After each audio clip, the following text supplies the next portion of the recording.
ఈ రోజే రైతులకు సంబంధించి పీఎం కిసాన్ డబ్బులు అయితే మోడీ గారు విడుదల చేస్తూ ఉన్నారు. భారతదేశ రైతులను అయితే సత్కరిస్తూ ఉన్నారన్నమాట. ప్రధానమంత్రి నరేంద్ర మోడీ గారు ఈ రోజైతే మనకి 9,26,00,000 మంది రైతుల ఖాతాలకు 20,000 కోట్లకు పైగా నేరుగా బదలాయింపు కార్యక్రమం అయితే పీఎం కిసాన్ సమ్మాన్ నిధి యొక్క 17వ విడత సంబంధించి డబ్బులు అయితే విడుదల చేయబోతున్నారన్నమాట. ఈరోజు మనకి సాయంత్రం 5 గంటలకు వారణాసిలోని పీఎం కిసాన్ సమ్మాన్ నిధి పథకానికి సంబంధించి రైతుల ఖాతాలకు అయితే డబ్బులు అయితే వేస్తూ ఉన్నారు. లబ్ధిదారు రైతుల 3 సమాన వాయిదాల్లోనే ప్రతి సంవత్సరం 6,000 అయితే చెల్లిస్తూ ఉంటారు కదా.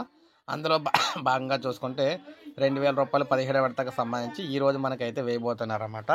సో ఇది అఫీషియల్ న్యూస్ ఇప్పుడు వచ్చింది. సో ఈరోజు మనకి పీఎం కిసాన్ డబ్బులు అయితే వస్తున్నాయి. లైక్ చేయండి, సబ్స్క్రైబ్ చేసుకోకపోతే మన ఛానల్ సబ్స్క్రైబ్ చేసుకొని ఫాలో అవుతూ ఉండండి. ఇలాగే మీకు పథకాలకు సంబంధించి సమగ్ర సమాచారం అందరికంటే ముందు మన ఛానల్ ద్వారా లేటెస్ట్ అప్డేట్స్ అందిస్తూ ఉంటాను నేను.